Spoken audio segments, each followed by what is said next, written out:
सीताराम, राधे कृष्ण। आप सब कैसे हैं? आशा करता हूँ सभी कुशल मंगल होंगे और घर में सुख शांति होगी। सभी अपने माता पिता का ख्याल रख रहे होंगे। अपनी गृहिणी जो अपने घर गृहस्थी है उसमें थोड़ा सा व्यस्त होंगे, तो सब मंगल ही होगा। देखिए, हमने कल जो चतुर्थ अध्याय का श्लोक नंबर 7 तक समापन किया था। तो आज हम श्लोक नंबर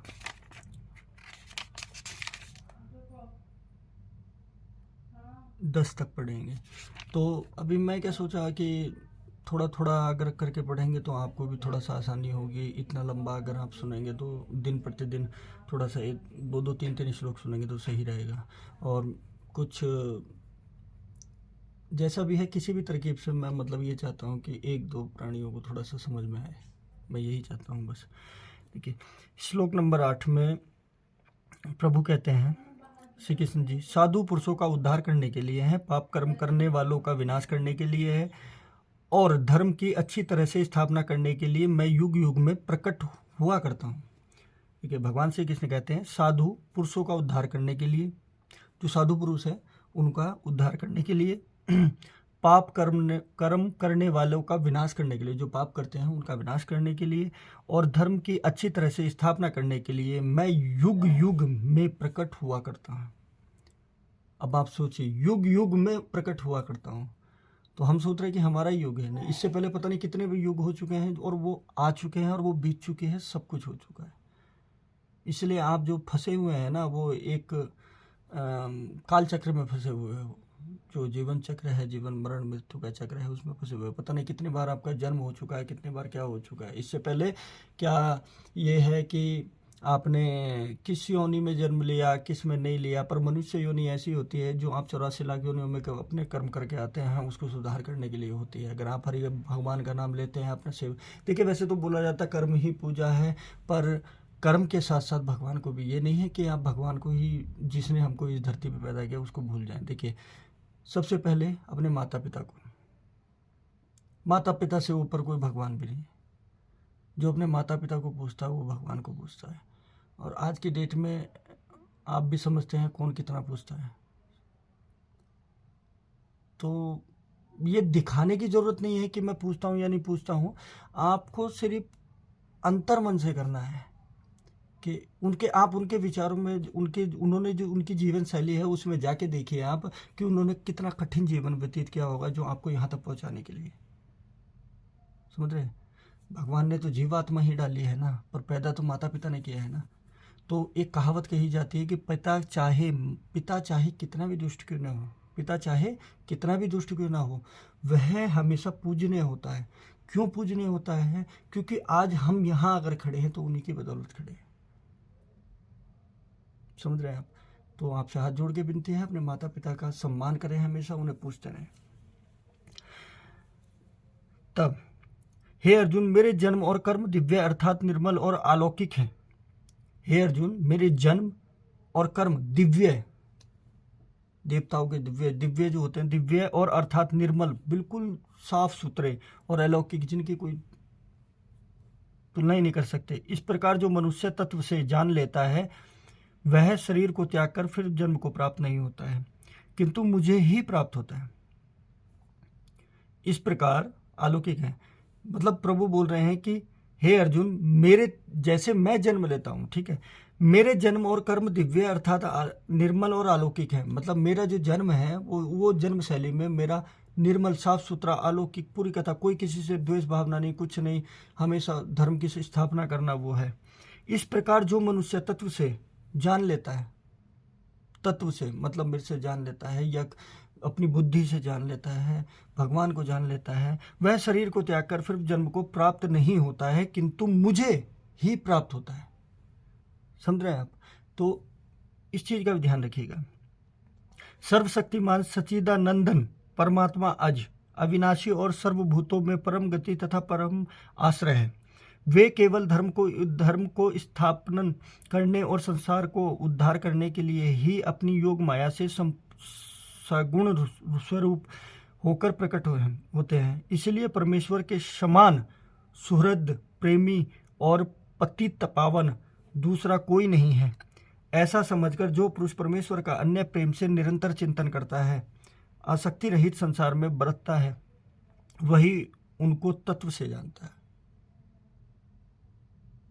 ठीक है, भगवान बोलते हैं कि देखिए जो सर्वशक्तिमान परमेश्वर है, अगर आप सच्चे मन से, जो आपको मनुष्य योनि मिली है, सच्चे मन से आप परमेश्वर को डेली समय अनुसार आप अगर भगवान को याद करते हैं, किसी का बुरा नहीं मांगते, किसी को कुछ नहीं मांगते, आप कभी भी आप एक चीज़ का हमेशा ध्यान रखिए, कभी मांगिए अपने लिए भी मांगिए, पर हमेशा इस संसार का कल्याण करना प्रभु, दूसरे के लिए भी मांगिए थोड़ा बहुत।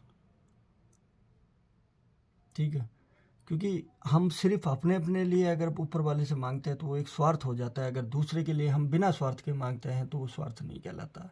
तो उससे क्या प्रभु भी खुश होते हैं कि यार कम से कम कोई प्राणी है कि मांग रहा है।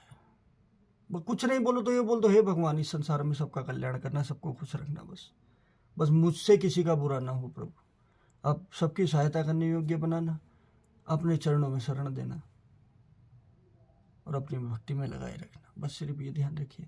और एक चीज़ और हमेशा याद रखिए, हमेशा सोते समय आप एक चीज़, बहुत अच्छी चीज़ बताता हूँ मैं इस चीज़ को जो है ना, मैंने मतलब जो मैं देखता था पहले, जो ऐसे यूट्यूब पे देखता था कि जो बड़े बड़े ये साधु संत हैं ये बताते थे, तो किसी एक संत जी ने बताई थी कि अगर हम जब सोते हैं तो तकिया जो होता है ना, जिसको पिल्लो बोलते हैं, उस पर अगर हम अपनी माँ का नाम लिख के सोते हैं ना, तो उस इंसान को कभी नेगेटिव सपना नहीं आता। और ये मैंने किया है, नहीं आता है कभी, आप करके देखिए पता चल जाएगा ना।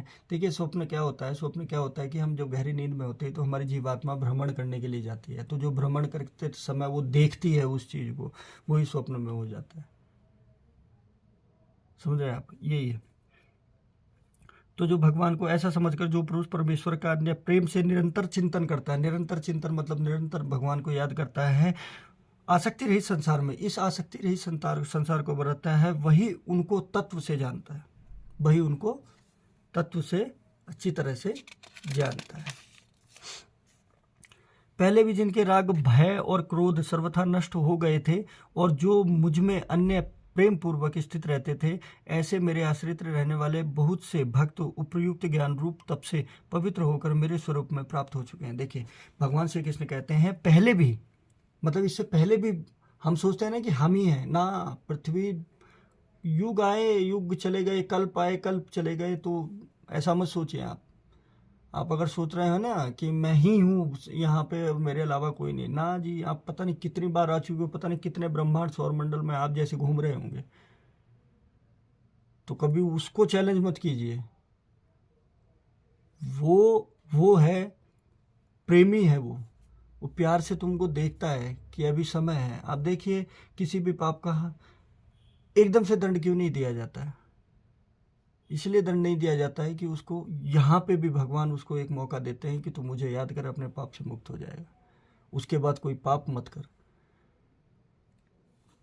तो आप सोच लीजिए ना, जैसे आपको कुछ, हमने देखा है कभी कोई किसी को मार देता है, उसको तुरंत एकदम से तो नहीं भगवान मारते, पर उसकी करनी जो है वो उसके अगली जनरेशन में भुगती, कहीं ना कहीं वो भुगतता जरूर है, चाहे वो यहीं भुगते, उसके बच्चे दिखाएं, कोई भी दिखाए, कुछ भी करे, पर जो आप करोगे वो यहीं भुगतोगे। आपने माता पिता की सेवा करोगे तो आपके बच्चे देखेंगे, उन पर इफेक्ट पड़ता है ना। तो माता पिता की सेवा करोगे तो वो फल आपको घूम फिर के यहीं पे मिलेगा। जब आप उस पोजीशन पे आओगे तो वो आपकी सेवा करेंगे। आप देखो जैसा करोगे वैसा ही होगा। तो पहले भी जिनके राग, भय और क्रोध सर्वथा नष्ट हों,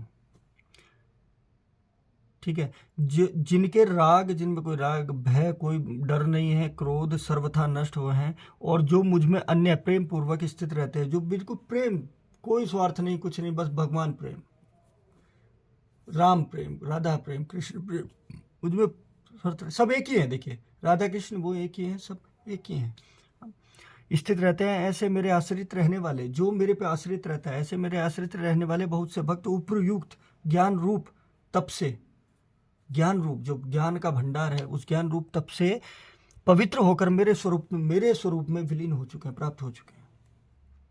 तो इसलिए आपसे हाथ जोड़ के विनती है, तो आप लोग हमेशा पॉजिटिव सोचिए, अच्छा सोचिए, और जो आपको मिल रहा है ना वही आपके लिए संतुष्ट है, क्योंकि भगवान बोलते हैं कि बस तुम करते जाओ, बाकी जो समय समय पे मिलता रहता है। देखिए, आज तक आपने सोचा होगा कि भूखा भी कभी बहुत मुश्किल से मरते हुए देखा होगा आपने, चाहे वो कितना ही गरीब क्यों ना हो, उसका कहीं ना कहीं से अरेंज हो जाता है। आप एक सोच लीजिए, कुत्ता जो होता है, उसको बेचारे को दर दर की ठोकरें काटनी पड़ती है, पर उसका भी जुगाड़ हो जाता है ना। तो वो कौन करता है? हम तो नहीं करते, ना उसके हाथ है ना पैर है, कुछ नहीं है।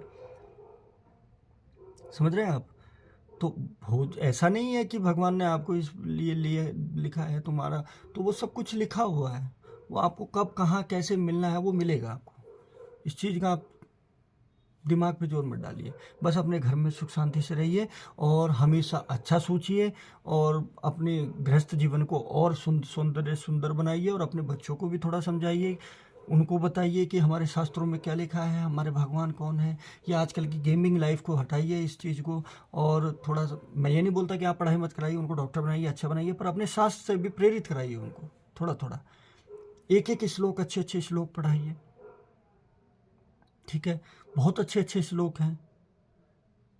एक श्लोक हमारा देखिए, वो आता है कि जब भगवान राम पढ़ने के लिए जा रहे थे, तो उनका था कि वो श्लोक, अगर आप वो मैं आपको कल बता दूंगा, तो मतलब आप कोई भी श्लोक एक एक अगर हल्का सा भी सुनवाएंगे, जैसे हनुमान चालीसा है उसको सुनाइए, तो बच्चों को ये लगेगा कि ये हमको सुनवा रहे हैं, तो कुछ ना कुछ तो है इसके अंदर। तो थोड़ा सा प्रेरित कराइए हर चीज़ के लिए।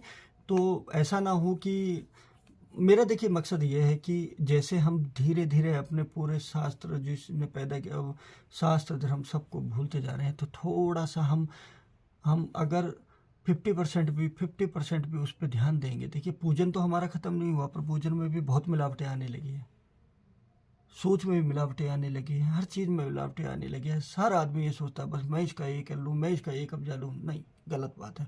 आप बस अपना जो आपका मिल रहा है उसी में खुश रहिए, कभी दूसरे का मार के कोई खुश नहीं रहता। इंजॉय कीजिए, और अपने माता पिता का अवश्य ध्यान रखिए, अपने गृहस्थ जीवन का ध्यान रखिए, अपने स्वास्थ्य का ध्यान रखिए, परमात्मा को याद कीजिए जिसने आपको इस लायक की सेवा किया है। बस आपसे यही प्रार्थना करता हूँ, और बाकी आपसे कल मुलाकात होगी। सीताराम, राधे कृष्ण। खुश रहिए हमेशा।